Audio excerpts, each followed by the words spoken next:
Good afternoon, all. Is the screen visible to all? Am I audible? Please reply in the chat box.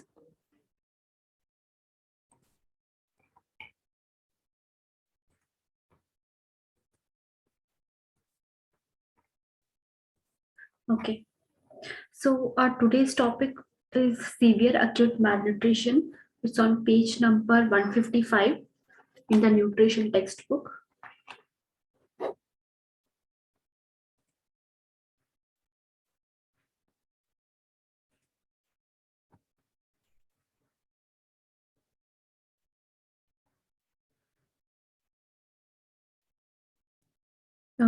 Those who do not have the textbook, please don't worry. Just write down the important points or important page numbers, which I may specify here. That's it. You can translate that later when you get the book. So severe acute malnutrition. It is defined by by a very low weight for height, by visible severe wasting, or the presence of nutritional edema. Edema here means swelling. Okay, overall swelling. So this is a kind of malnutrition which is prominently seen in kids. Okay, either in preschoolers or in infants. So their body weight is especially very low as compared to the height which they may be having. Along with that, there is severe muscle wasting. There is a loss of lean mass from the body. Okay, and in some cases they have edema, overall edema, and we call it as kwashiorkor. And when they do not have edema, it is marasmus. Okay, we'll see that later. So, how do you identify if a child has severe acute malnutrition or not? Okay, so am I audible to all? If you are having any internet issues from your side, in that case also the voice may break. But in majority, am I audible to all? Yeah, okay. Yeah. So how do you check if a child has severe acute malnutrition or not? So for that, the upper arm of the child, the middle, you have to take the length of the upper arm from elbow to shoulder. Okay, find the midpoint. Okay, midpoint of the upper arm, and you have to take the circumference, like a circumference of the that midpoint of the upper arm. That is how you identify the upper mid arm circumference. Okay, so when you measure that, if the measurement is less than 11.5 centimeter, here it is given 115 mm, you convert that into centimeter, that is much more easier to read on a scale. Okay, so if the measurement, the circumference is less than 11.5 centimeter, we classify the child as he or she is having severe acute malnutrition. Edema means swelling. Okay, it's a medical terminology for swelling, overall swelling. Okay, so accumulation of body fluid is also called as edema. Okay, then you have another statistical point of view to understand that, but for that you have to understand the statistics and all, so don't get into that. Okay, for that you will require calculator, you require much more complicated mathematical formulas and everything.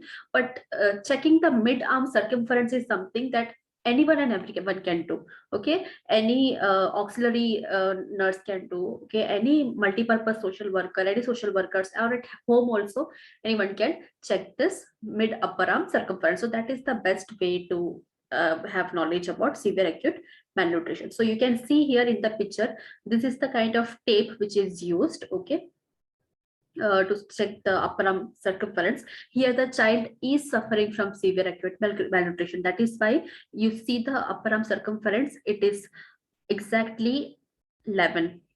Okay, exactly 11. It is less than 11.5, so it is 11 centimeters. So you classify the child as he or she is having severe acute malnutrition.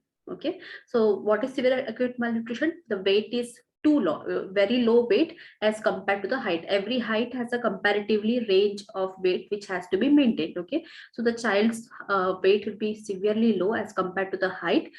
Along with that, there will be excessive muscle wasting, loss of muscle mass, and in some cases there will be overall accumulation of body fluid and swelling called as edema. Okay. Now, classification of severe acute malnutrition, there are two ways. First is the clinical classification. So severe wasting, which you can see here in the picture on the extreme right, okay, the child here, you can see here, ideally when you see this child, you can see the ribs, okay, bones are, the structure of the bones are very much visible. You can't see any muscle mass whatsoever, okay, very loose skin. Like, okay, here even in the picture they have mentioned hair loss. There will be no hair on the child. The overall appearance of the skin will be dry and wrinkled, okay, and there is severe muscle wasting. You can see the entire skeletal structure of the child through him. Okay, so this is severe wasting. We call it as marasmus in medical terminology. Then you have nutritional edema. Come on this right side picture. Okay, the child has a distended abdomen. Okay, this abdomen is filled with fluid. Okay, scaly skin, distended abdomen. Okay, swollen ankles and pitting edema. Again, pitting edema means bilateral pitting edema is given in the textbook. Bilateral pitting edema means not just on one side, on both the sides of the body, both the legs, both the hands, etc. When it is swollen in such a way that when you press, there is a pit formed. Okay, and when you press the swelling and you remove your finger, you can see how deeply you have pressed. Okay, a pit is formed. That is called pitting edema. So bilateral pitting edema is seen in kwashiorkor. Okay, so this is kwashiorkor marasmus, severe muscle wasting and nutritional edema. This is the clinical classification. Then you have medical complications. Okay, in some case you have uncomplicated severe acute malnutrition. Okay, from the name itself you can understand what it could it mean. The child is obviously malnourished, but he or she may not be having severe symptoms for malnourishment. Okay, so even the child may not require hospital admission. Okay, in an outpatient basis you can treat these cases which are uncomplicated severe acute malnutrition. Okay, these kind of cases can be treated well in the outpatient settings. At the home, domiciliary care can be given. Okay, so you don't see any severe metabolic disorders or metabolic dysfunction in the kids who suffer from uncomplicated severe acute malnutrition. Then you have complicated malnutrition.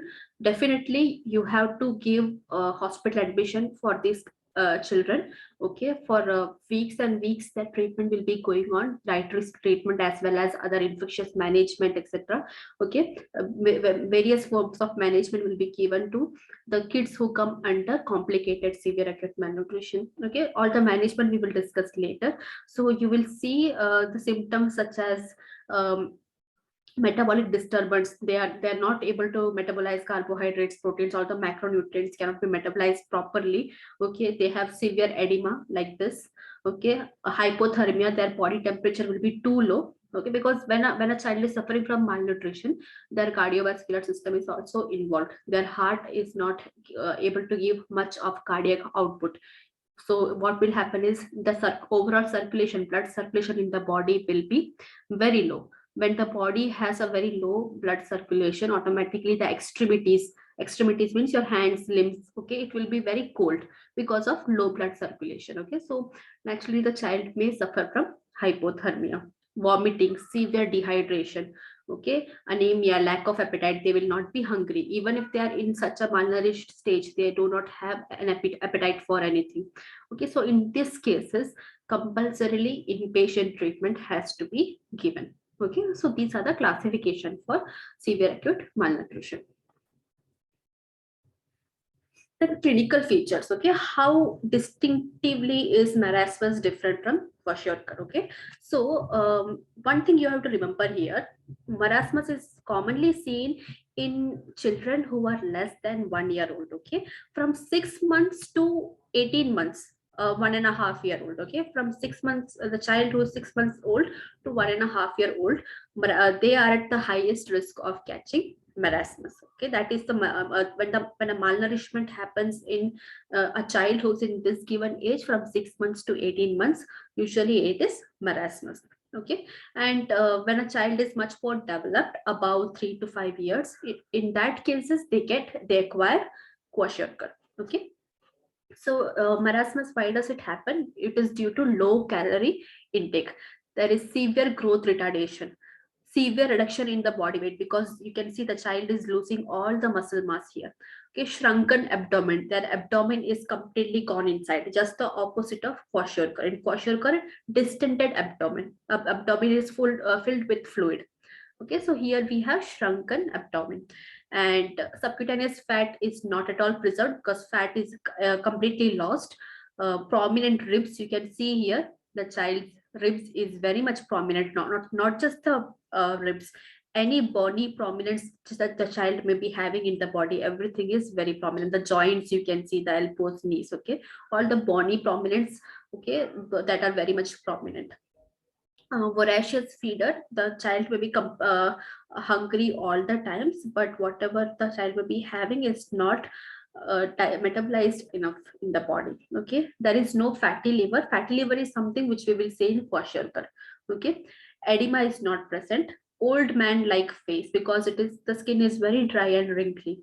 Okay, there is no hair changes noted, but there is loss of hair, dry and wrinkled skin. Alert but irritable. The child is alert. The child knows what is happening around. The child knows what is happening around, but the child is very irritable. Apathy. Okay. And these kids require adequate amount of protein, fat, and carbohydrates as a replacement nutrition therapy to get back to catch up with the growth and development. Okay. Now here in kwashiorkor, usually in preschool children who are 1 to 5 years of age. 1 minute.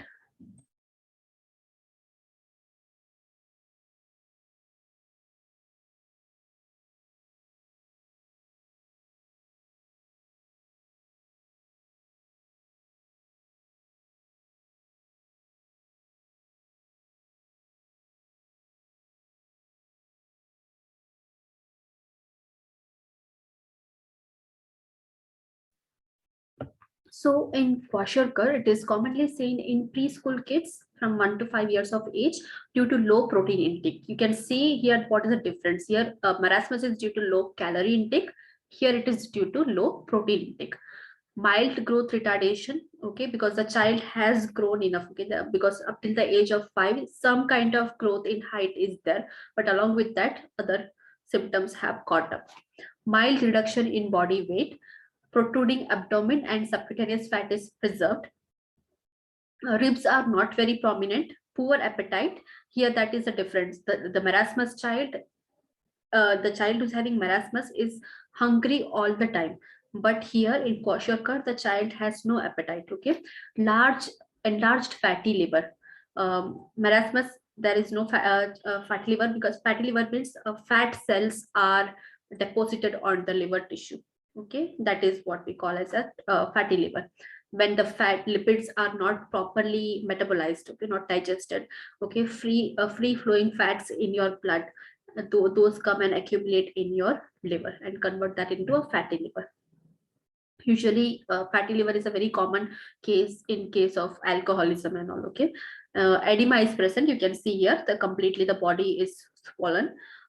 Moon face, the child's face is completely round because of the edema. Sparse hair is very thin, and the color of the hair also changes. The melanin from the hair reduces drastically. Flaky paint like skin, lethargic, the child is very tired all the time. Requires adequate amount of protein, because kwashiorkor has took place, it is severe acute malnutrition from nutrition book. So requires protein intake for replenishing the deficiency in protein. So these are the main clinical features you have to understand how kwashiorkor is different from marasmus. Then we have another case which is called marasmic kwashiorkor.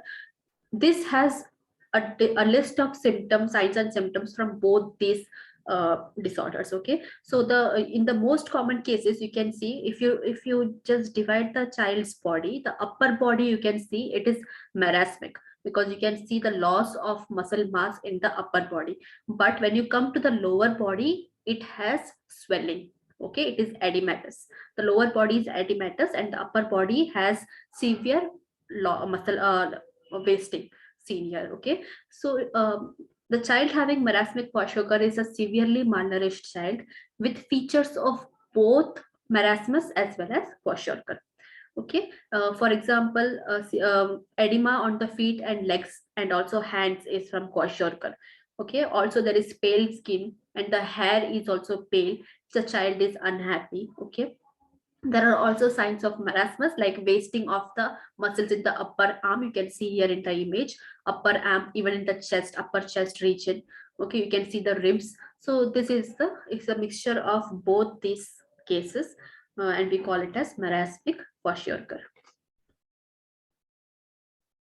Another different types of malnourishment which we commonly see in developing countries are stunted growth. Like here the height will not increase. Okay, because of a because the child has adapted itself, the child's body has adapted itself to low protein diet, and because of that there is stunting, severe stunting seen. Okay, stunting means height will be affected.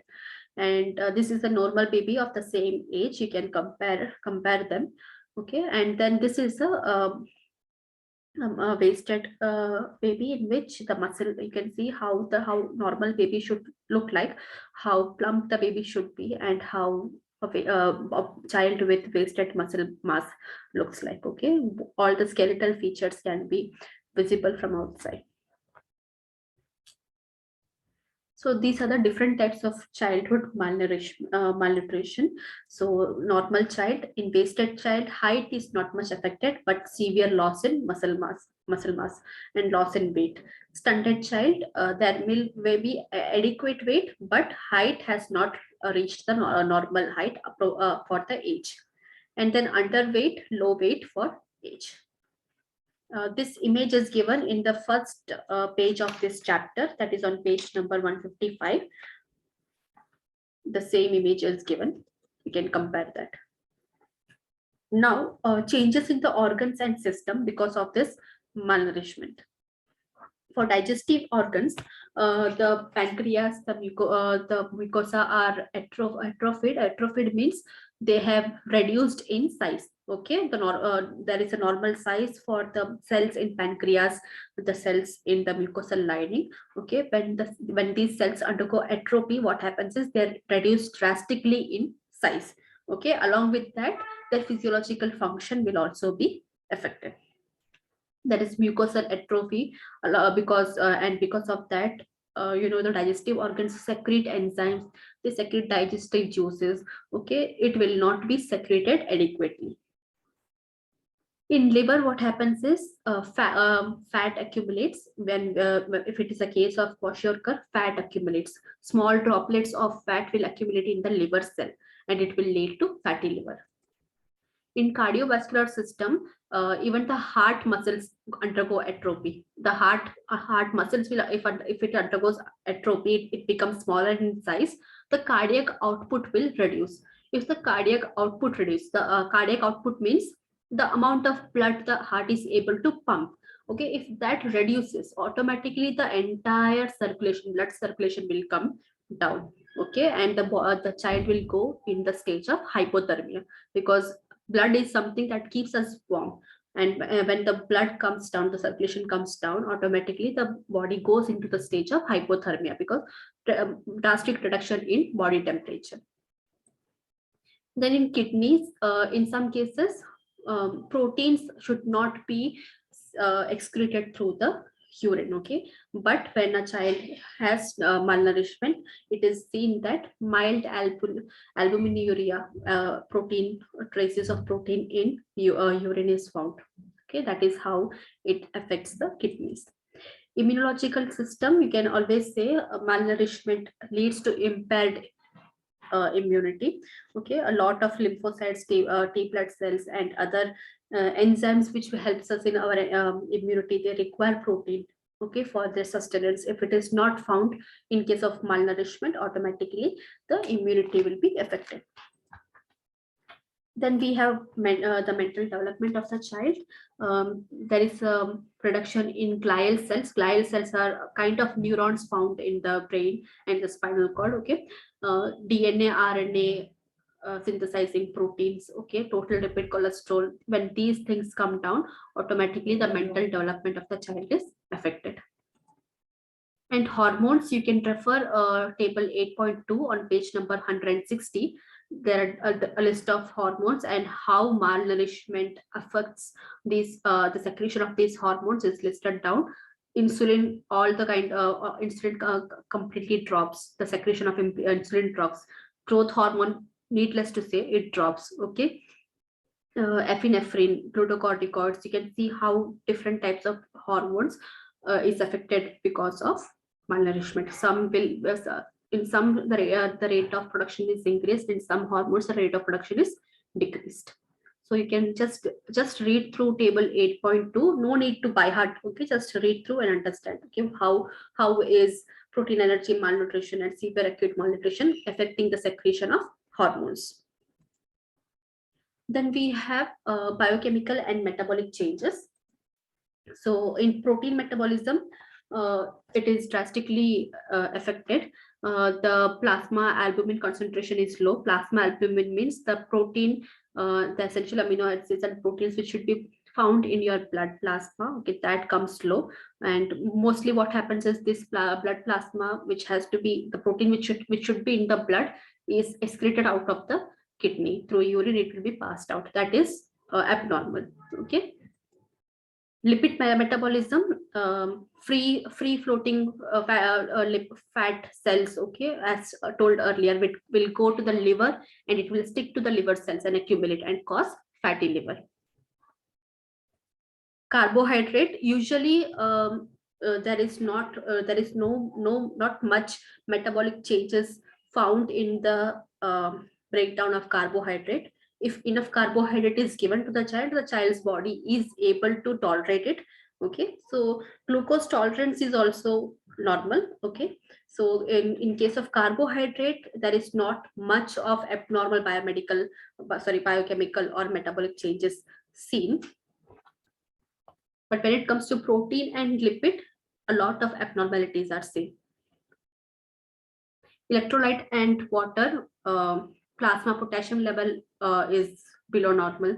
Okay, sodium level is below normal. Magnesium level is below normal. Okay, these all electrolytes are very, very important for different kind of functions in the body. For example, potassium is required so that potassium can be given in exchange of absorption of sodium. Okay, so for various biochemical changes that takes place in the body, the electrolyte balance should be maintained.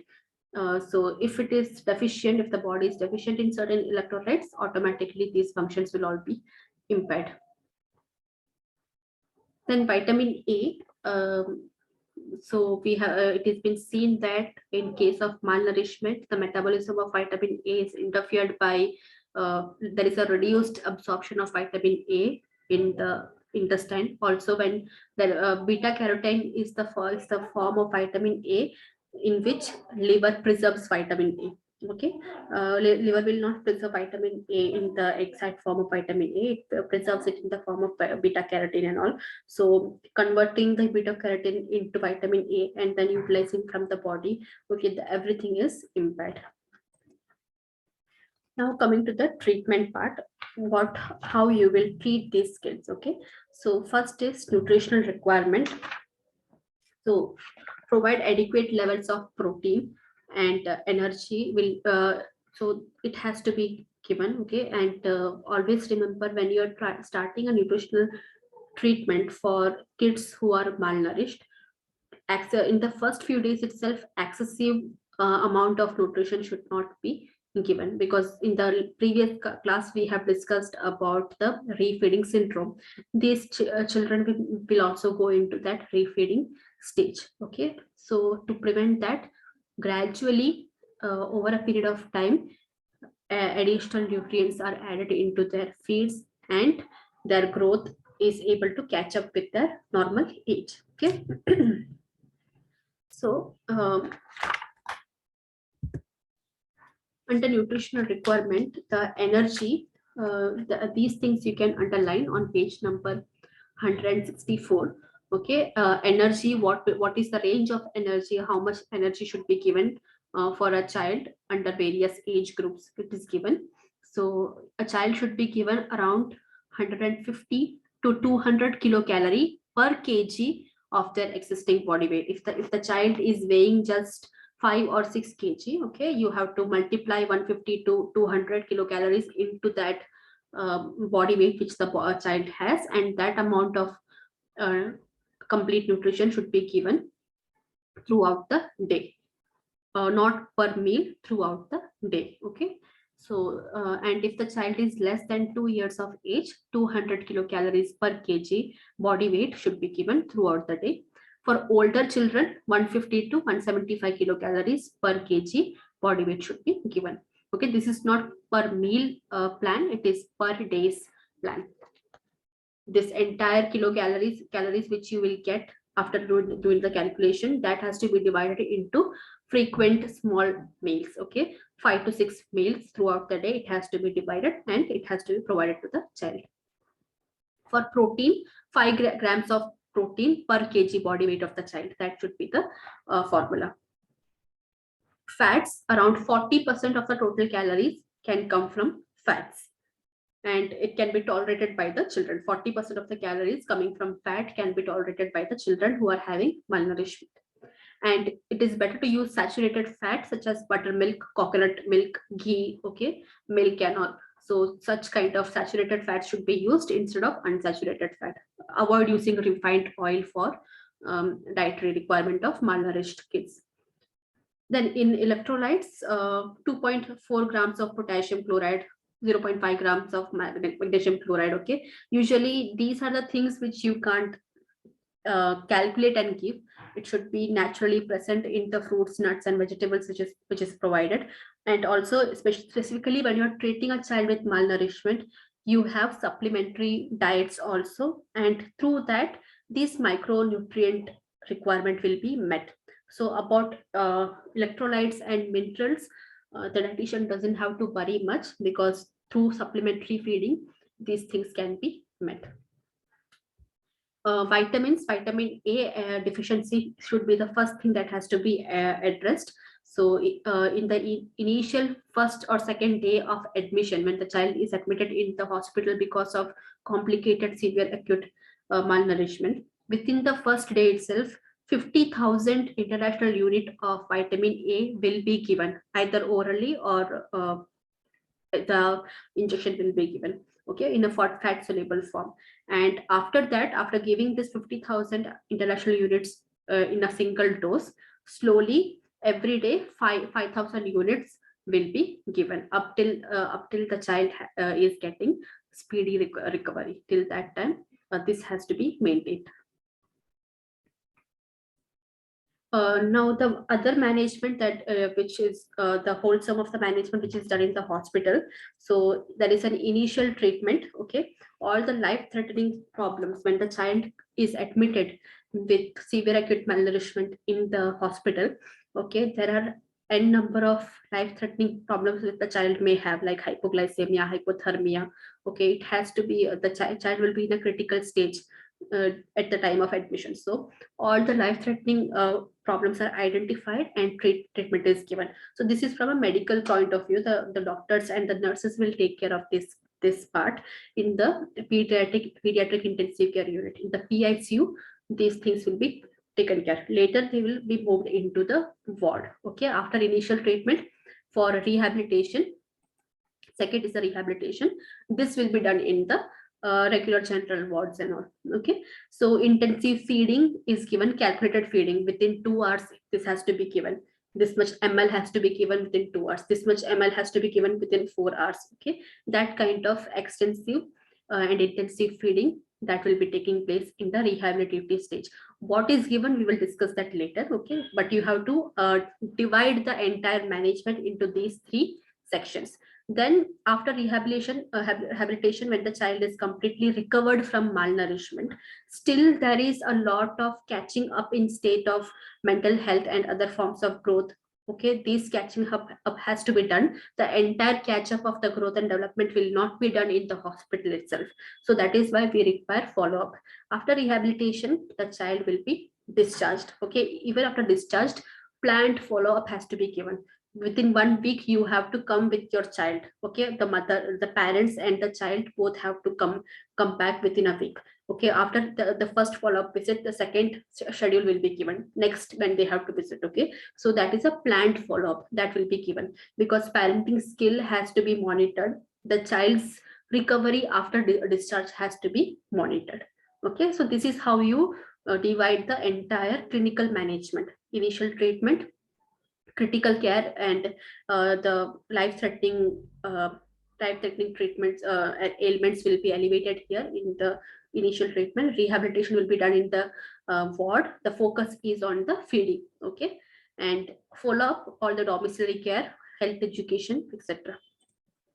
So this is the table. It is given on page number 165, table 8.4. Okay, it is the same thing. So what all activity, initial treatment, rehabilitation, and follow-up. So all the which condition has to be treated in which part, when the treatment has to start. Okay, you have to follow this form for that. If you are a practicing doctor or nurse, you can follow this. Those who are practicing in a freelance area, or those who want to practice in a consulting field, you do not have to follow this thing, because this is exclusively for medical practice only. For in pediatric units and pediatric care hospitals, they have to follow this. Okay, so hypoglycemia, hypothermia, dehydration. Okay, these are the critical critical care things which has to be taken care within the first 2 days of admission. Okay, then slowly you can correct the electrolyte imbalance. Okay, it may take weeks, 2 to 4 weeks it may take. And along with that, with the first day itself, antibiotics should be given if the child has infection. Okay, if the child is suffering from any infection, start the antibiotics. Do not prolong the antibiotics for more than 3 weeks. Ideally, within maximum 3 weeks should be the antibiotic prophylaxis, not more than that. Otherwise, the child may develop some antibiotic resistance, and that is another issue. So, yeah. And micronutrient deficiency, slowly you can start either without iron. That is an important thing. When you are giving nutritional feeding in the initial few days of treatment, iron should not be given. Iron should be avoided, because there are iron may give some toxicity to the child. Also, it will inhibit the absorption of certain nutrients. So iron is very notorious for that. So that is why for the first few days, ideally for the first week, nothing which consists iron is given to the child. Okay, after that, during the rehabilitation stage, when the child has been moved to the wards and focused feeding is given, at that time you can introduce iron in the feed. Up till that time, iron should not be given, because it can lead to certain toxicity. So yeah, this is the table which you have to follow for treatment plan for malnourishment.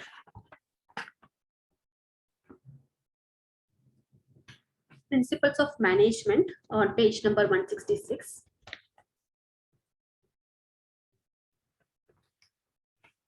In case of dehydration, if severe dehydration is there, you can only provide IV therapy, okay, intravenous fluid therapy, putting the child on dextrose, TNS, and all. Okay, so that is the clinical side. If the child is not having severe dehydration, it is mild to moderate, these can be treated at home also. Okay, always remember you have ORS for that. Okay, ORS should be given in 1 liter of water. Okay, whatever is the whatever the formula has stated in the ORS packet, all the instructions and what to do is mentioned. According to that, you can follow that to give to elevate the dehydration. Okay, otherwise, if ORS is not available, if you are working in a very rural area where you do not have access to frequent access to ORS and all, this is the thing which we practice in community medicine also. So you have to educate the parents to boil 1 liter of water. Okay, completely boil 1 liter of water and then cool it down. Bring it down to room temperature. You have to wait till the water cools down to room temperature. After that, a fistful of sugar. Okay, whatever be the size of your fist be, what okay, a fistful of sugar. How much sugar you can hold in one fist, that has to be uh, diluted in that boiled and cooled down 1 liter water. After that, a pinch of salt. A pinch of salt means between your index and your thumb. Okay, between the index and your thumb, how much amount of salt you can hold. Okay, that amount of salt should be added into this 1 liter of boiled and cooled down water. Mix it well, completely dilute it. Okay, and then throughout the day, this has to be given to the child. This 1 liter of boiled and cooled down water with a fistful of sugar diluted and a pinch of salt, it has to be given to the child. That is how you make ORS at home when you do not have access to uh, the pre-formulated ORS sachets which is available. Okay, so that kind of health education you should be able to give. In dire circumstances, we do not know, so that is how we prepare homemade ORS. Okay, then in case of infections, diarrhea, measles are the common immediate cause of death if a child is having malnourishment. Along with that, if the child gets diarrhea and measles, okay, that is a very common cause that will lead to the death of the child. So that has to be elevated. And infections like giardiasis, ascariasis, these are worm infestations. Okay, like infestations, that has to be taken care of by giving anti-helminthics and all. Okay, hypoglycemia, um, by giving some milk based feed. Okay, milk based feed, but the milk should be very less in protein. Okay, because in the initial few days of giving treatment, as soon as the child is admitted, in the first few days, you do not give protein rich diet to the child, because the child may go into refeeding syndrome.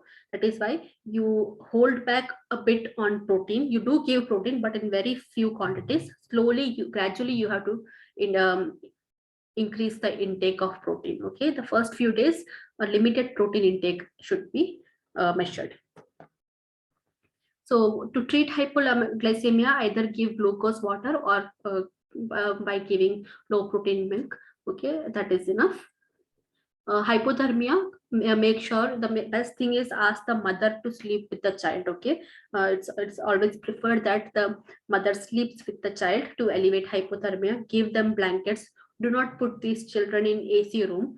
Okay, give them blanket to control the temperature.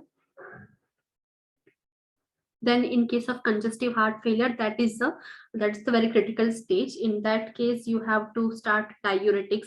Digitalis, that these congestive heart failure will be taken care by the intensivist and all who are in the PICU. Okay, the drugs available, the crash cart available, based on that everything will be taken care of. So congestive heart failure is the stage, it's the most critical stage when it comes to the management of malnourishment.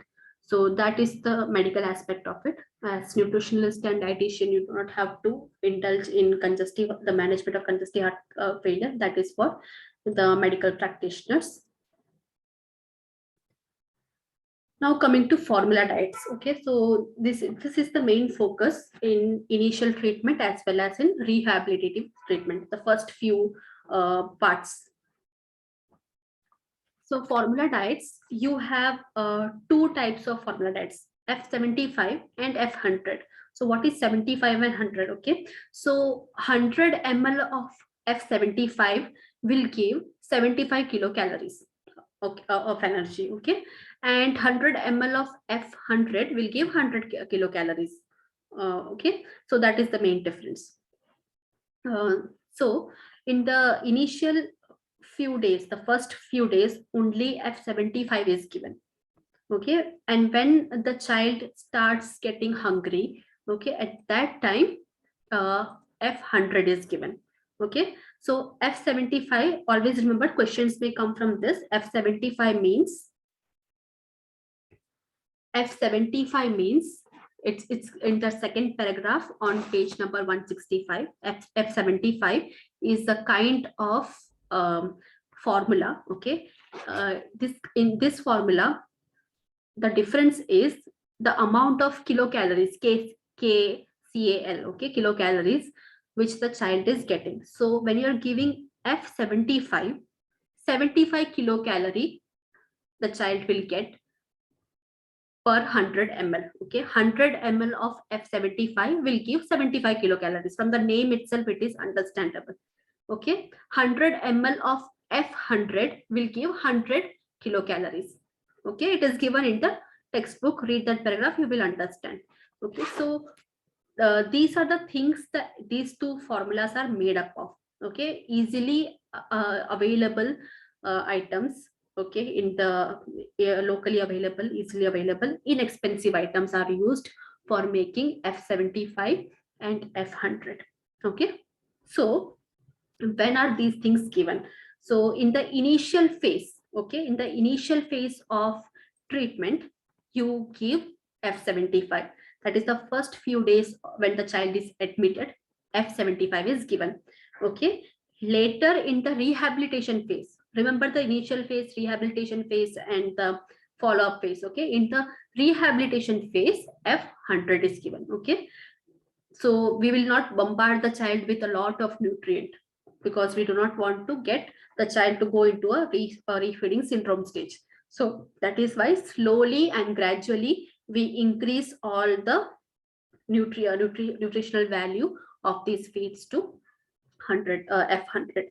Okay, so you can see the difference between the amount, the constituents of each of these feeds. Okay, so dried skim milk, that is the milk powder. Okay, milk powder of skimmed milk, because we have to really focus on low protein and low fat diet here. Okay, in the initial few days you can't give high protein and high fat diet to the child. Okay, so dried skim milk 25 gram, sugar 70 gram, cereal flour, any cereal flour that is locally available and easily available. Okay, so 35 gram, vegetable oil, ideally it is gingerly oil used, so vegetable oil, and if possible unrefined is preferred. Okay, so 27 gram, mineral mix, vitamin mix, that is already it's a completely different sachet already available. Okay, so mineral mix and vitamin mix to 20 ml, 140 mg, and water to make this. Okay, in 1 liter of water, you have to measure all these things and mix it properly. Okay, and you can see the difference here. In F100, cereal flour is not used, because in rehabilitative phase, what is happening is you start with home cooked food. Okay, you start with home cooked food in rehabilitative phase. On top of that, you give them F100. So in home cooked food, especially in Indian diet, home cooked food, you have lots of cereals and pulses. So that is why you do not put cereal flour here. Okay, that is a difference. Okay, cereal flour is not there in F100. It is only present in F75, because in the initial stages of treatment, outside food is not given. The child is completely dependent on this diet. Okay, in rehabilitative phase, you make a combination of home cooked food or the food that is given by the hospital. Okay, that food along with that F100 is given. So that is why you avoid cereal from this stage. Okay, now feeding on admission, when the child is admitted, to avoid overloading the child's intestine, liver and kidneys, Okay, frequently frequent feeds with small amount of feed is given. Okay, and the children who are unwilling to eat, especially it happens in the case of kwashiorkor.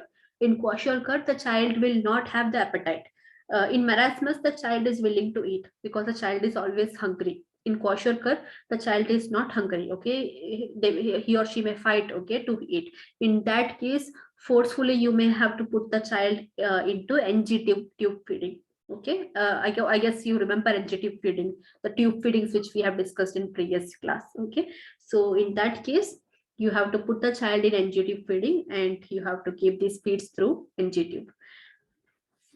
So that is how you take care of feeding on admission, and diet is given in every 2 hours, 3 hours, or 4 hours as how it is prescribed by the consulting doctor. According to that, feeding is given. Then feeding after improved appetite. After 1 week, slowly the child's appetite will improve, because when the appetite is improving, remember that any underlying infection which the child may have had earlier, that is taken care of. Because when the infections are taken care of, when the digestive and metabolic state has come back to normal, that is the time when you understand the child is getting hungry, okay, and the child is willing to eat on its own.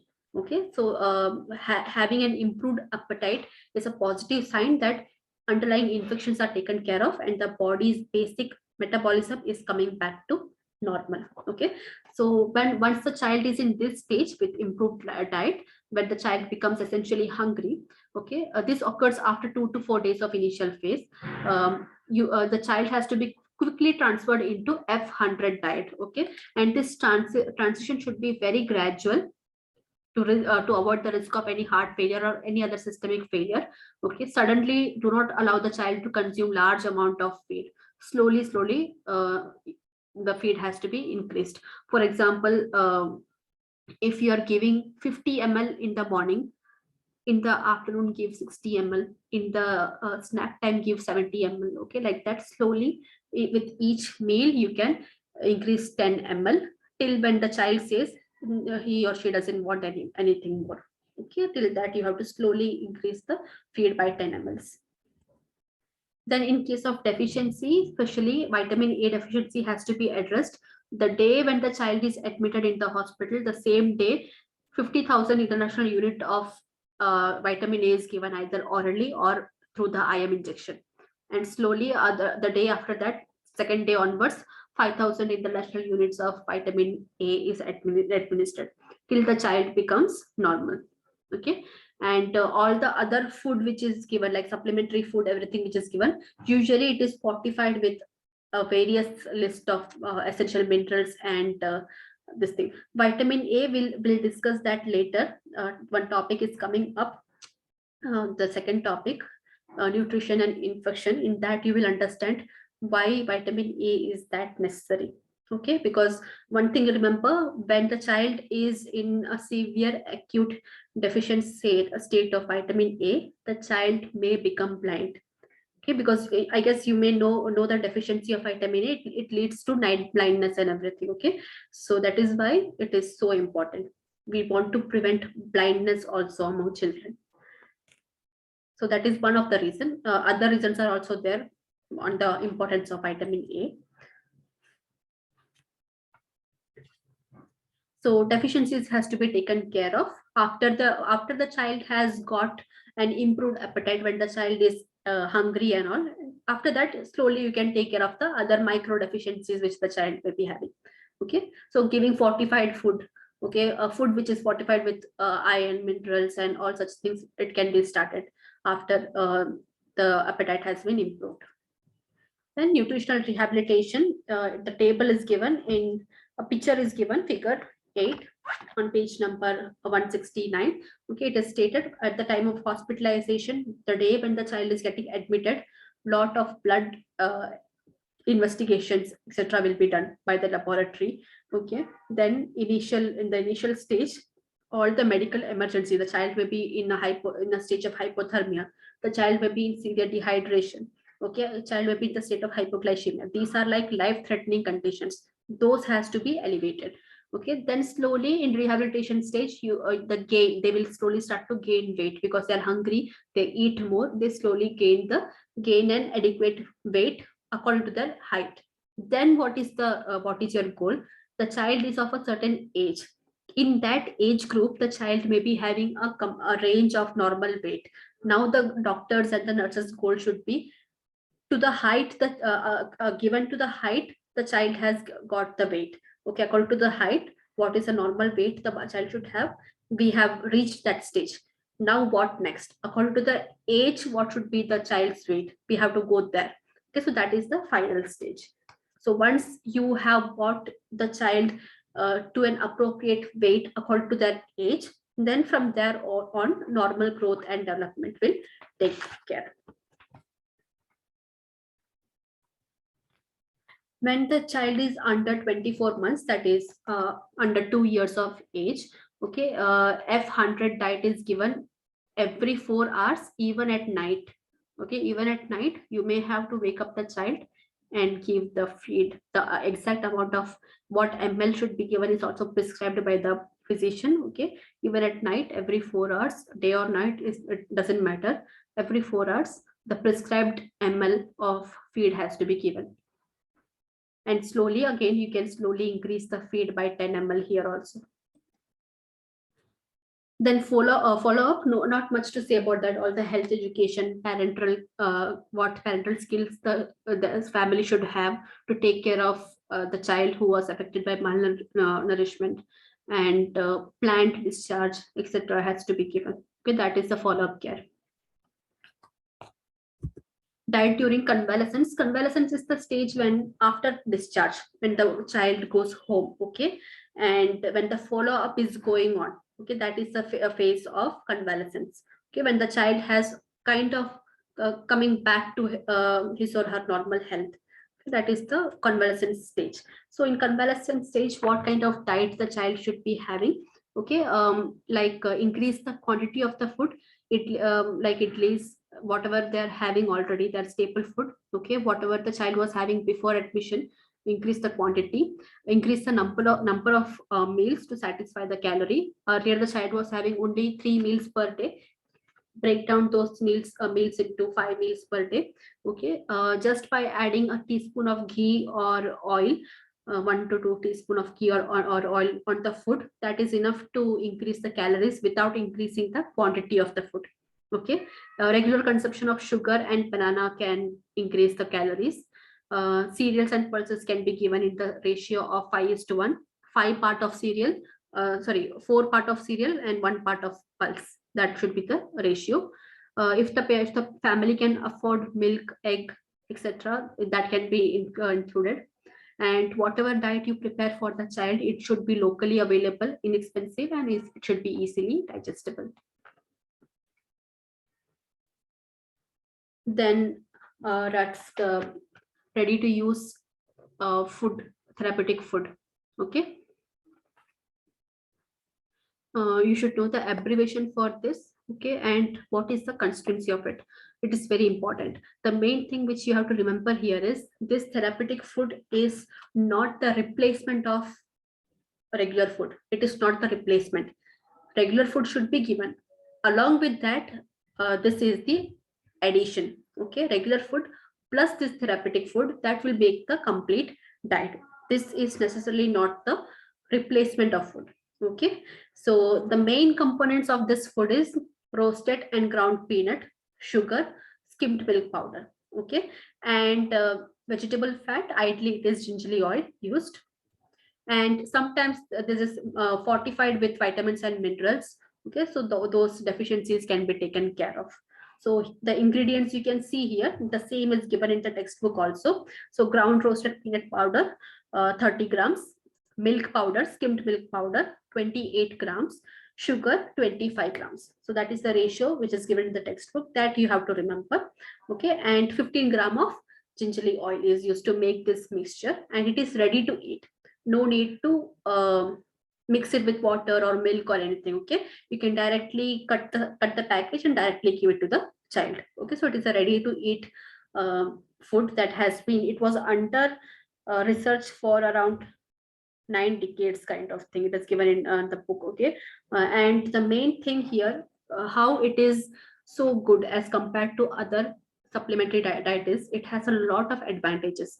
For example, when you talk about peanut in developed countries and all, like USA, European countries, you may find lots of kids have peanut allergy, but it is seen that in developing countries like India, South Africa, and all, peanut allergies are very rare. It is not that common. So most of the kids can have this.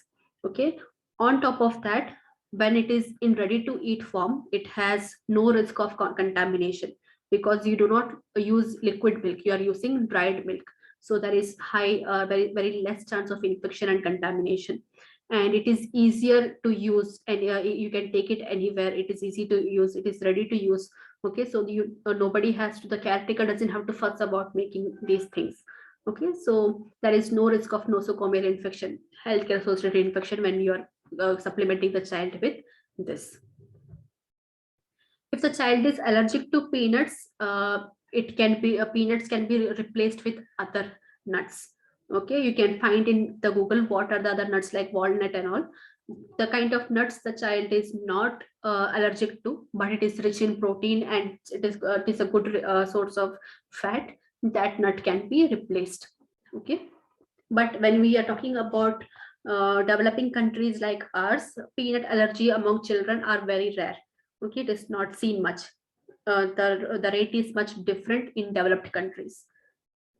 Okay, so this is an important topic. So please mark that what it is made up of and how it is advantageous as compared to other kind of feeds.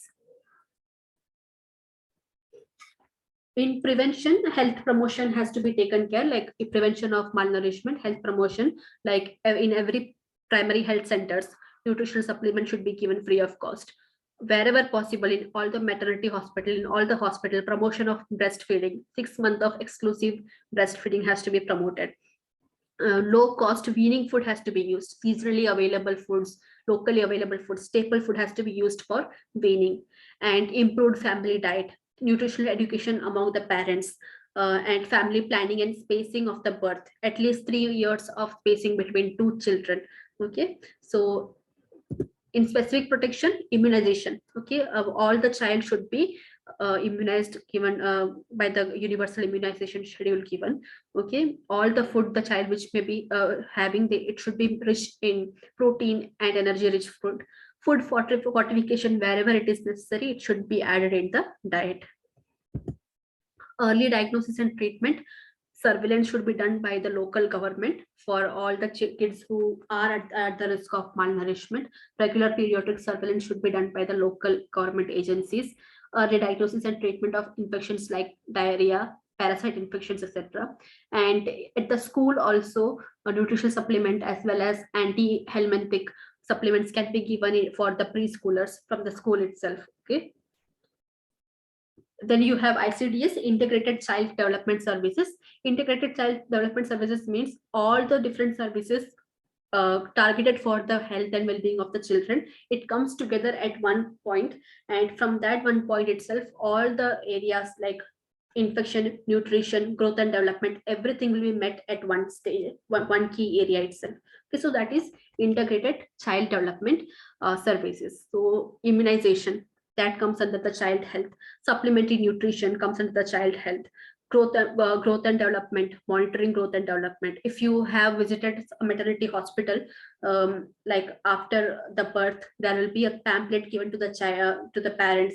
Okay, the pamphlet may consist of the weight of the child, height of the child, which they have to regularly monitor, bring it back every 6 months, like that. Okay, so that is a growth monitoring pamphlet. The nutritional education, mothers should be educated on the importance of nutrition, importance of breastfeeding, etc. How to introduce weaning food, how to introduce different nutritional supplement. These kind of education should be given to expecting mothers as well as new mothers. Any doubt in this topic?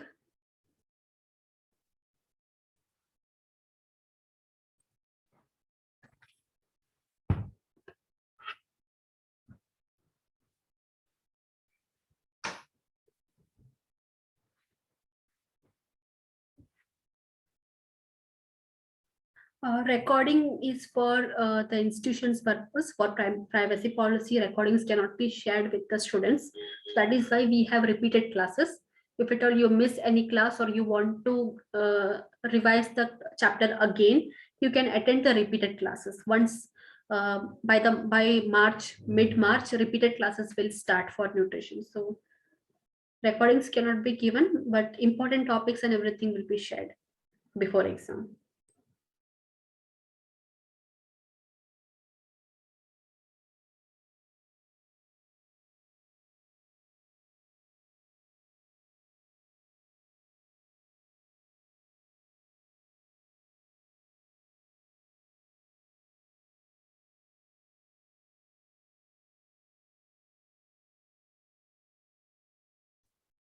Protein deficiency causes kwashiorkor. Extreme protein deficiency causes kwashiorkor. Protein, energy, and carbohydrates and fat, all of these things deficiency will cause marasmus.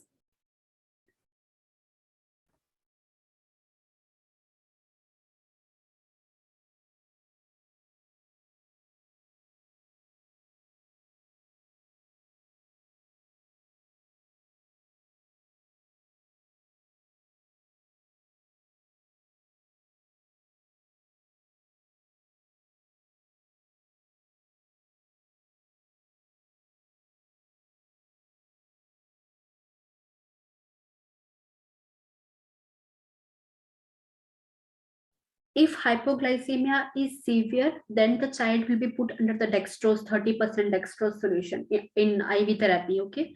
But if the hypoglycemia is not severe, just by giving milk feed or glucose in water, that is sufficient. But if it is severe, obviously you have to put the child under the intravenous fluids and all. No, elephantiasis is not under severe. Elephantiasis is a vector-borne disease. Okay, filariasis, elephantiasis. That is it's a vector-borne disease. It's another kind of infection. So severe acute malnutrition is just by the name, because of the deficiency in nutrients. The child is severely malnourished. That's it. Elephantiasis is no, it is not genetic.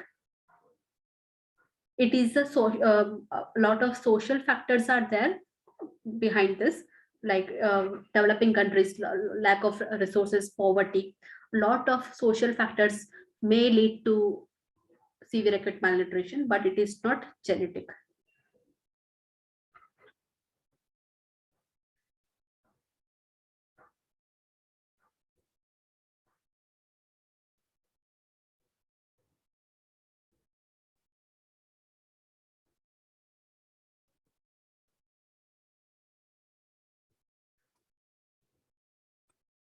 I'll start with the next topic, nutritional infection. After that, if anyone wants to check the slides again, please remind me then. Okay, otherwise we may be wasting the time now by showing the slides. Protein, 5 grams of protein per kg of body weight.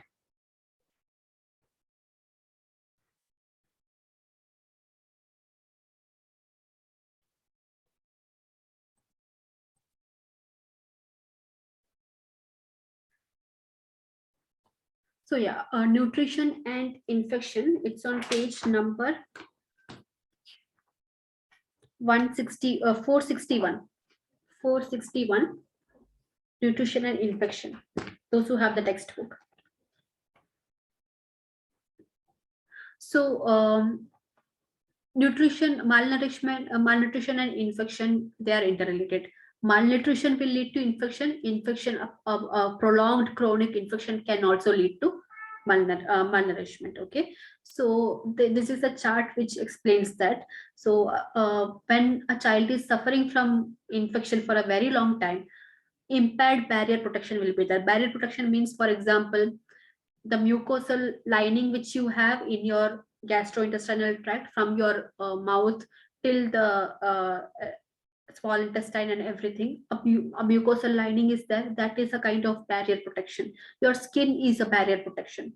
Okay, your nostrils. Okay, the hair in your nostrils. Those are the examples of barrier protection. Okay, so impaired barrier protection, impaired immune function, your immunity is impaired. Okay, this will lead to either malnutrition, nutrition. Okay, and another thing is when the diet is very less in good nutrient, decreased nutritional intake. If the child is suffering from some GI condition which leads to malabsorption, there is no adequate absorption of nutrients, increased catabolism. When both are interrelated. Prolonged malnutrition will lead to various kind of infection because immunity is impaired. Also, prolonged infection. Okay, prolonged infection will also lead to malnourishment. Okay, both. If any of these two goes on for a very long time, it will lead to the other. Okay, increased catabolism, when whatever the child is having, it is excessively broken down and it is not utilized, it is just broken down and excreted from the body. Okay, so that is increased catabolism.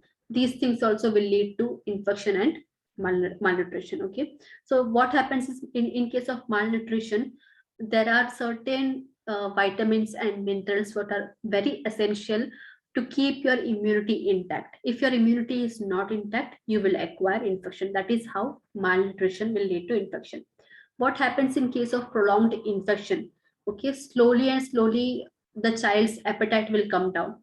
Not just that, the metabolism, the rate of absorption, okay, everything will come down. So automatically, even if the child is having enough food, okay, but if it is not metabolized properly, it is not absorbed properly in the body, it will lead to malnutrition. Okay, that is how these two things are interrelated. Then coming to the basics of immunity. Okay, your immunity is divided into two sections: innate immunity and adaptive immunity. Okay, innate immunity is something which you are born with. Okay, it is something which you are born with. Remember that innate is already there in your body. Adaptive and or acquired immunity is something you gain over a period of time. Okay, so in innate, the best examples are your blood. Your blood has white blood cells. Okay, WBC. There are different types of WBC. Sorry, is it not presentation mode?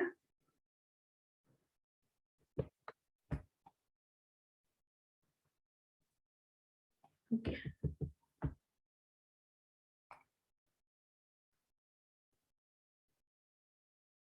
Is it now in presentation mode?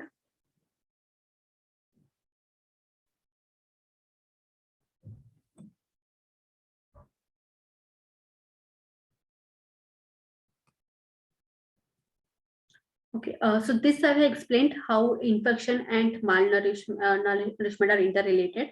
Prolonged infection will lead to malnourishment. Prolonged malnourishment will lead to infection, easy access to infections. Okay, so immunity, two types: innate, adaptive. You are born with innate immunity, you acquire adaptive immunity over a period of time. That is the key difference. So innate immunity, there is humoral. Here also you have humoral. Don't confuse that, because here the humoral means when you are born. Okay, there are B lymphocytes which are made in your liver and it is stored in the bone marrow. That is why we have a humoral immunity under innate section. Okay, it gets activates. It is activated when antibodies are formed. That happens after birth. Okay, so yeah, cellular immunity, macrophages, granulocytes, basophils, mast cells, dendritic cells. Okay, these kind of cells are found in the like dendritic cells are found in the central nervous system. Basophils, granulocytes, macrophages are like the different forms of WBC. Okay, white blood cells. White blood cells have 5 different types: neutrophils, basophils, eosinophils, etc. So those everything come under the cellular immunity. In adaptive immunity, we'll see that here. Adaptive or acquired immunity, both are the same. Immunity that develops during your lifetime. Even under that, you have active immunity and passive immunity. Okay, active immunity develops in response to infection or vaccination. For example, natural chicken pox. Okay, if you have got chicken pox in your childhood, you will not, most certainly you will not get the second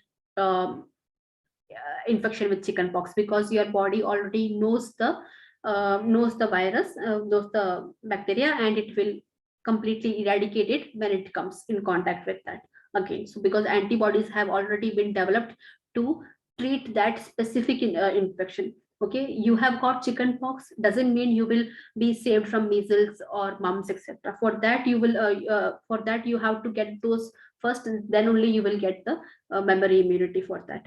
Okay, so that is natural. Artificial means you have got polio vaccination in your childhood, PCG vaccination in the childhood. Okay, through vaccinations you develop antibodies, and these antibodies will protect you throughout your life. So that is natural and artificial active immunity. Once you get infection or at least vaccination, your active immunity will start.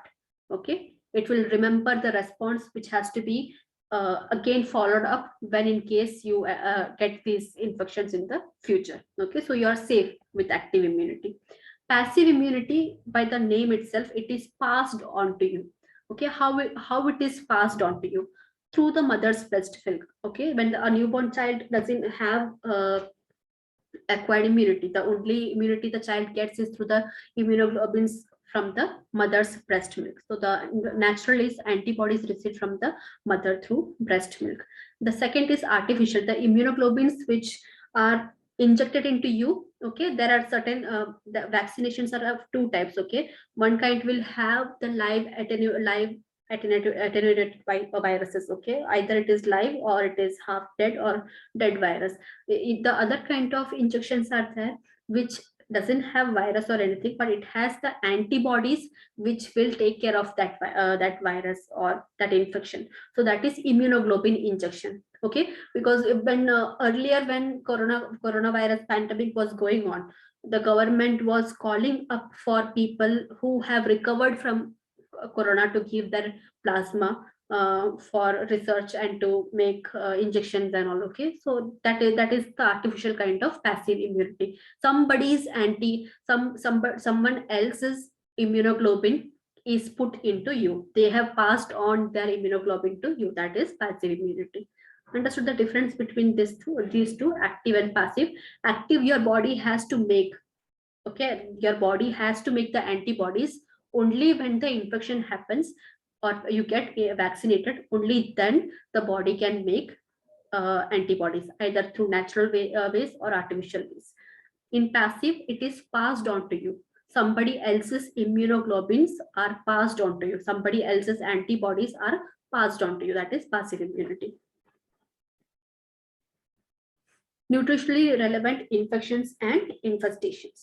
Okay, so some bacterial infections like tuberculosis, whooping cough, diarrhea, enteric fever, rheumatoid arthritis, pneumonia, tonsillitis. Okay, these are some kind of bacterial infections that will either lead to malnourishment in a long run. If it is not treated properly, it will lead to malnourishment. For example, somebody who is suffering from tuberculosis, if you have noticed that if somebody is suffering from tuberculosis from a very long time, there will be an excessive muscle wasting in their body. Remember the child from previous topic, marasmus, the child who has marasmus. Okay, how will the child's body look like? The entire skeletal structure is visible. Okay, so the same thing you will see in somebody who is having tuberculosis for a very long time.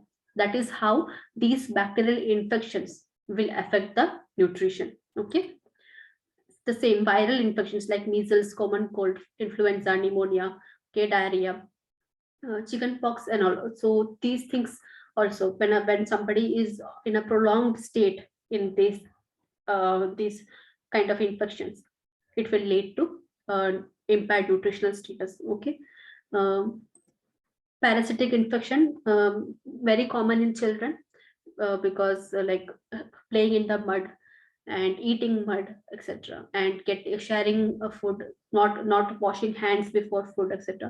So these are the very small reasons through which the child may be prone to getting parasitic infections. Okay, so hookworm infections, tapeworm infections. Okay, that will come under this thing. So if a child is having a parasitic infection in the intestine, like hookworm or tapeworm, there is excessive blood loss, or the nutrition what the child is having is completely taken by the parasite and depriving the child's body from nutrition. Okay, so that is how parasitic infections will alter the nutritional status. Effect of malnutrition on infection. Once a child is once not just a child, even an adult who is in a malnutrition stage, okay, how easy it is for them to acquire infection. So severe acute malnutrition, very easy. All the immunological functions to different degrees, lymphocytes, T lymphocytes, B lymphocytes, antibodies, everything will come down when a child is suffering from severe acute malnutrition. If you remember the treatment phase, okay, in the initial phase itself, after taking control over the life-threatening conditions like hypoglycemia, hypothermia, dehydration. Next, the doctors will focus on treating the infection. Why? Because when a child is in a severe acute malnutrition stage, he or she is very easily prone to getting any kind of infection. Their barrier, their immune response, everything is reduced. Vitamin A deficiency. Here, when both specific and non-specific protective mechanisms are impaired, your immunity's specific mechanism is like you have antibodies specific to chickenpox, you have antibodies specific to polio. Okay, non-specific is like you have something, you had something, or you acquired something which is releasing toxins in the body.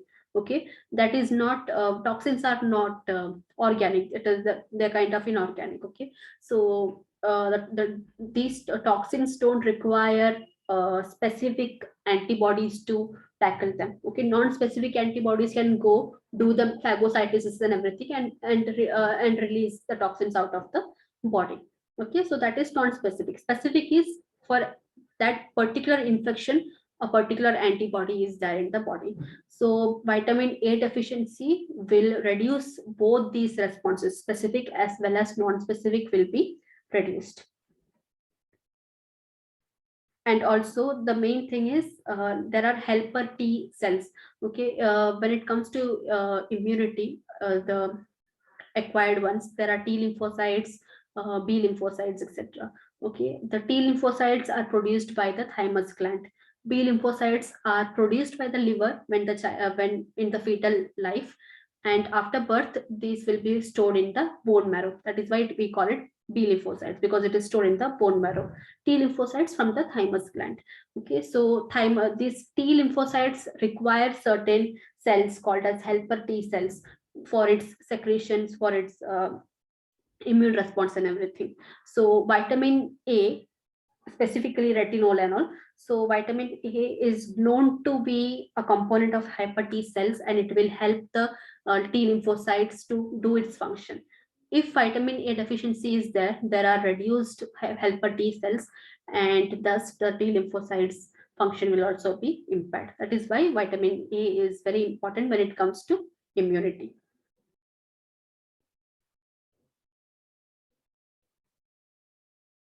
Yeah, for T lymphocytes and B lymphocytes, please refer to the page number 462.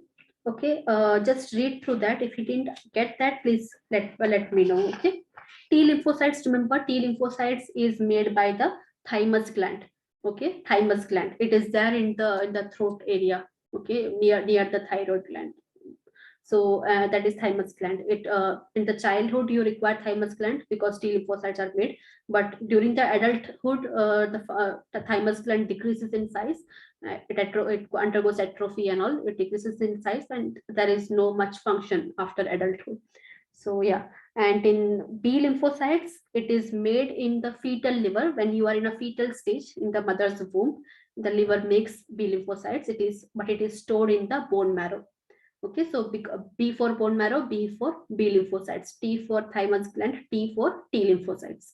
Okay, both of these T lymphocytes and B lymphocytes, they are stored in the lymph nodes along with the cardiovascular system. Okay, blood circulatory system, cardiovascular system, you have another circulatory system in the body, that is called the lymphatic system. Lymphatic system has lymph vessels, lymph nodes and everything. So lymph nodes is something, if you it is found in under your throat, under your underarms, groin area, inguinal area, etc. Okay, so you if you go on infection anywhere, these lymph nodes will become big, enlarged, swollen. Okay, and they start releasing T lymphocytes and B lymphocytes to tackle the infection. Okay, so just go through that image. If you understand that, it's well and good. Otherwise, you can ask me later. Then you have vitamin D deficiency and vitamin C deficiency. See, when you are having vitamin D deficiency, you have rickets. Okay, deficiency of vitamin D causes rickets, and it is often seen that the children who have rickets, they have a very decreased immune response. So that is seen. So if at all the rickets is corrected, vitamin D deficiency is corrected, automatically their immune response will also increase.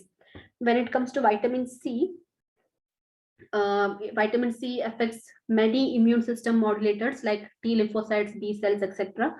Along with that, they enhance the neutrophils. Neutrophils are the kind of your white blood cells. Okay, in the chemotaxis and phagocytosis, vitamin C helps these cells. Iron deficiency. If you have iron deficiency, impaired lymphocyte is there, impaired neutrophil function is there, and also if you are getting a tetanus toxoid injection, TT injection, okay, and people with the low iron deficiency, okay, the response is very bad. Okay, taking tetanus toxoid will not help those who have iron deficiency. Okay, so that is why iron deficiency also has to be corrected if you have to correct your immunity. Zinc deficiency, the lymphoid tissues, which is present in the lymphatic system. Okay, it undergoes atrophy, it decreases in size if zinc is not present in adequate amount in your body. So that is how different vitamins and their deficiency will affect the infection. So effect of infection on nutritional status, you can take a screenshot of this slide, okay, because whatever is given in from page number 468 to 469, the effect of different carbohydrates, proteins, lipids and all, it is summarized in this one slide. If you read this slide, it is more than enough. Okay, so the first thing, the protein catabolism, when the proteins break down. Okay, if you are having any infection, if somebody is having infection, the way in which the protein has to be broken down, okay, and nitrogen balance should be maintained in the body. We have spoken about that in the previous class about protein. Okay, protein is the only component, only nutrient which has nitrogen attached to its chemical structure. No other micronutrient or macronutrient has nitrogen to its chemical structure. Okay, so to have a positive nitrogen balance and to have a good protein metabolism, you should be free of infection. If you have infection, protein undergoes catabolism, too much of breakdown, and everything will be excreted out of the body instead of being stored and utilized, and there is a negative nitrogen balance in the body. Okay, that will affect the enzyme secretion, etc. Then depletion of the carbohydrate stores and increased resting energy metabolism. Your liver stores excess glucose in form of glycogen and all. Okay, so that will be depleted. Okay, because when tomorrow when you require the energy from these stored glucose pockets, it will not be available because it was completely depleted during infection. Because during infection, you do not feel like having food. Okay, the body goes in the state of loss of appetite. When you have certain infection, nobody wants to have food. Automatically, what the body can do, it has to use up the stores of carbohydrates for energy. Okay, so that will and even if the infection is for a very long time, automatically the person may undergo severe weight loss, and the person may undergo a malnourishment stage.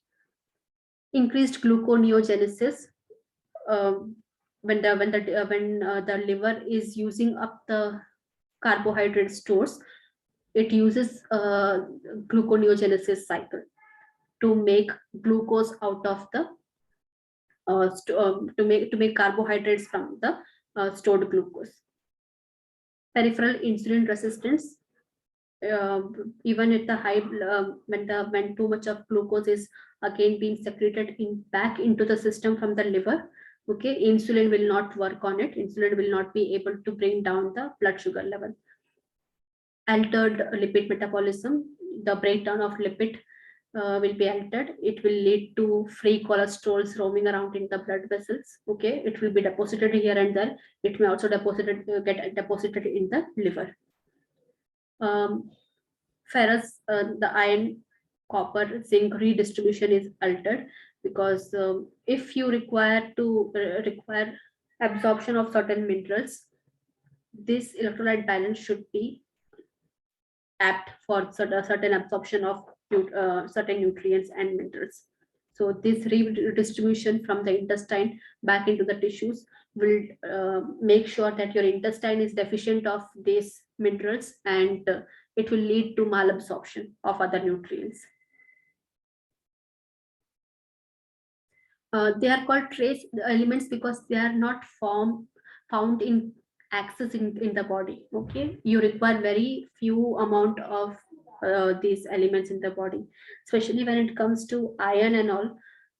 When we were discussing in previous chapters, okay, if you are having 100 gram of iron, okay, if you are ingesting 100 gram of iron, only 3 to 5% of that is 3 to 5 gram of that iron will be absorbed. Rest everything will be excreted.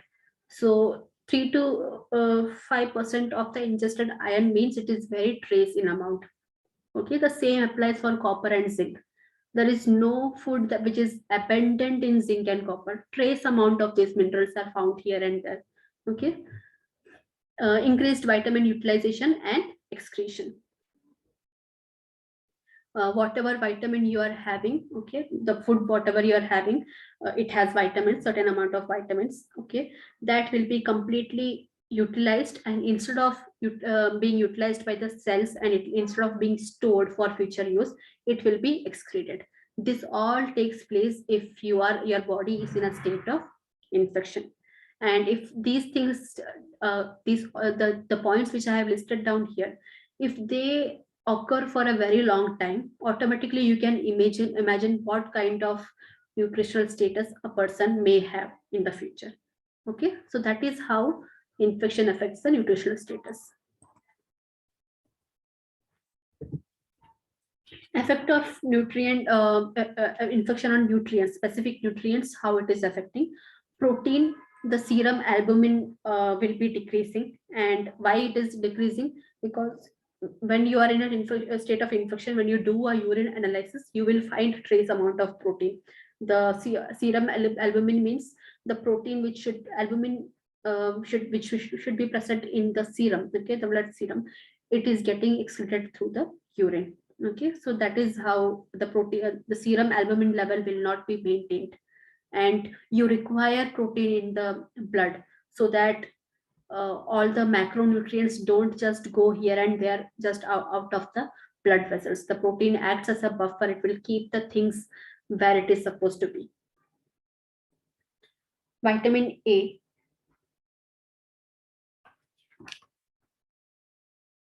Intestinal absorption of vitamin A will be impaired. Your intestine will not be able to absorb enough amount of vitamin A. B vitamins, all the B complex vitamins. Thiamine is one of the B complex vitamins. When you have infection, the thiamine metabolism will be affected. Also, there are high chance that the person may suffer from beriberi. Beriberi is the deficiency, one of the deficiencies of vitamin B. Okay. Ascorbic acid, that vitamin C. Children with malaria have seen a marked decrease in the blood concentration of vitamin C. Even if they're having enough vitamin C, if you are suffering from malaria, the blood concentration of vitamin C decreases. Okay, and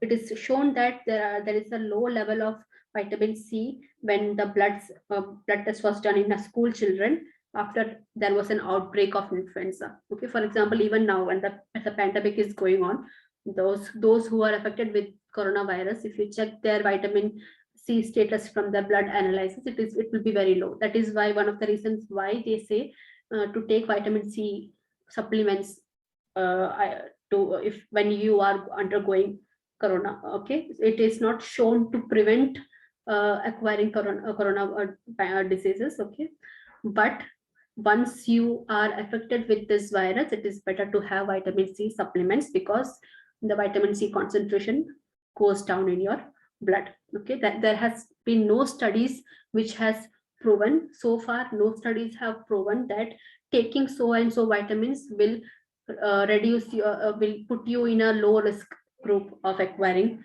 corona. Okay, there has no studies done so far, but there are certain supplements which you have to absolutely take once you are infected. Vitamin D, if you acquire pneumonia, the pneumonia infection of pneumonia, that may aggravate rickets. If a child is suffering from rickets already and the child gets pneumonia, the child may go into a very complicated stage. Iron, hookworm diseases, etc., and malaria, especially chronic malaria, often results in iron deficiency. In hookworm disease, there is intestinal bleeding. Okay, these worm infestations, tapeworm infestations, they stuck into the intestine. They will drain out the excess blood for nutrients. Okay, and sometimes it will lead to intestinal bleeding, etc. So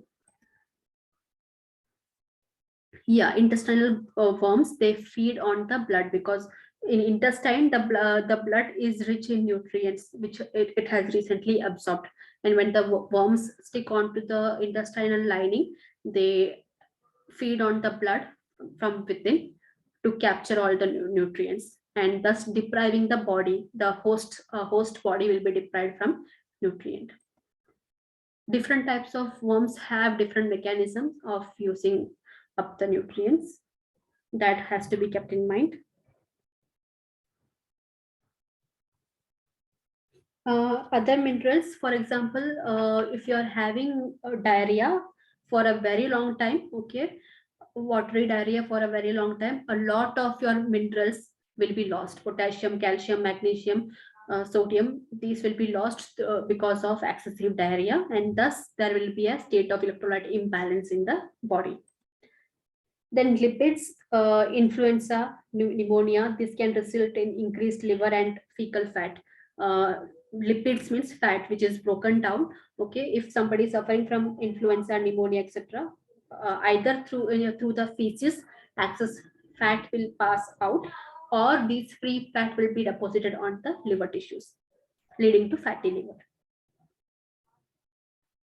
Carbohydrates, infections, when somebody is undergoing infection, the enzymes that are required to digest the carbohydrates in the stomach and intestine, those enzymes will not be secreted, or there will be a reduced secretion in those enzymes.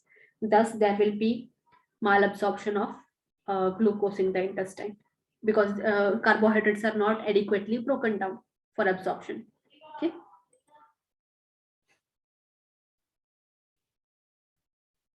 growth and development, we have discussed that in the previous class of marasmus and kwashiorkor, how growth and development will be impaired if a child is in a state of infection for a very long time. All the malnourished kids have either mental or physical growth stagnation at some point of their childhood milestone age. Malnutrition, there is a high mortality from measles in developing country because in most of the developing countries 40 to 60% of the kids are malnourished. On top of that, if the child is acquiring measles, okay, the mortality rate increases. The vicious cycle is the cycle which I have discussed earlier. Okay, the first slide, if you remember, about infection, malnutrition, and how infection and malnutrition is interrelated. Both will lead to each other when it is going on for a very long time. That is the vicious cycle.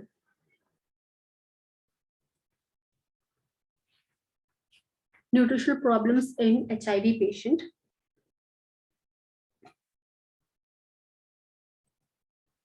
So when it comes to micronutrient deficiencies, especially vitamin A, zinc, iron, is adversely affected when a person is having HIV, because vitamin A is required for T lymphocyte synthesis and all.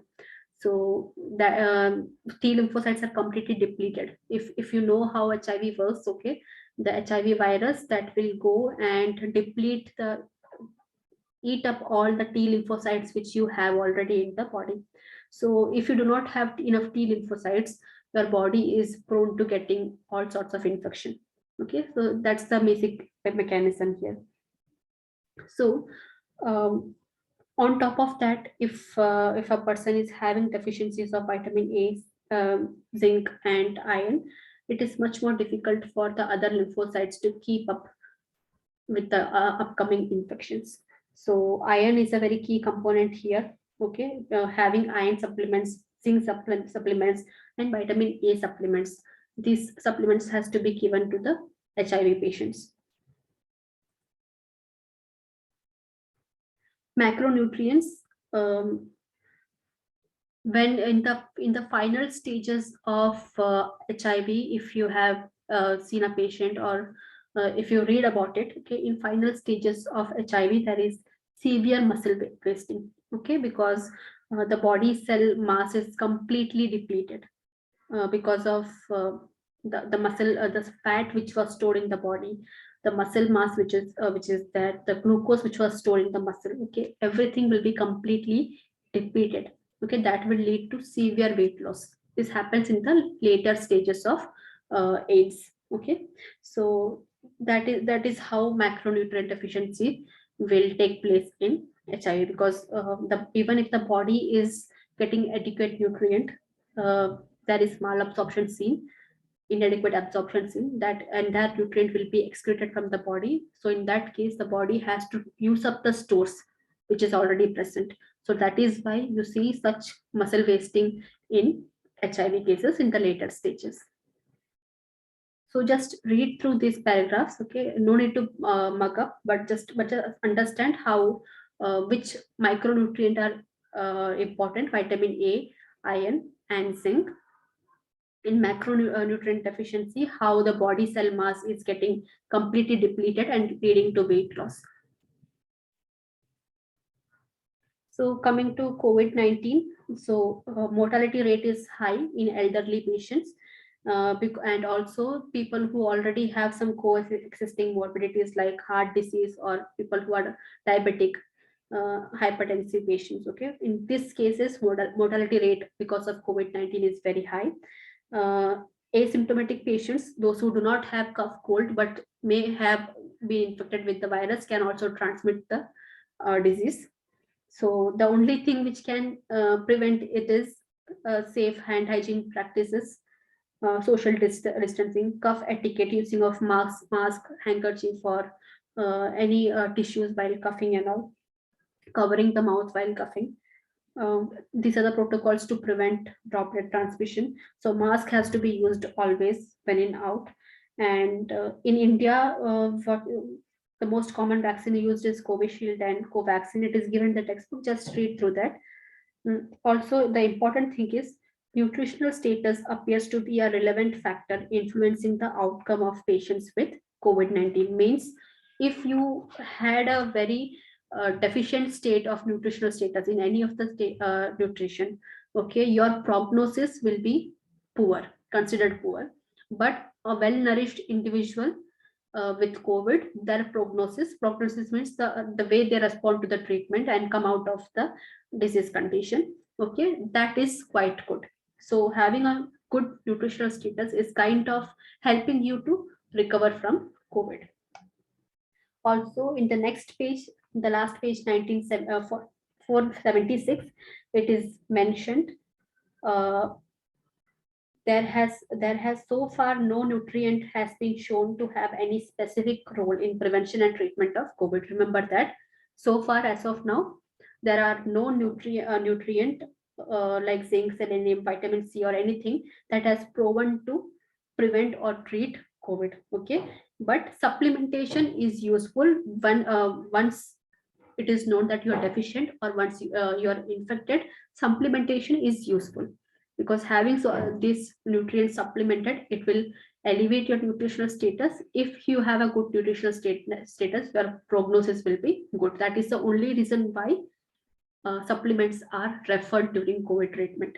Okay, but it is not like that these supplements will prevent or treat COVID. So that myth has to be cleared out. Any doubts in this?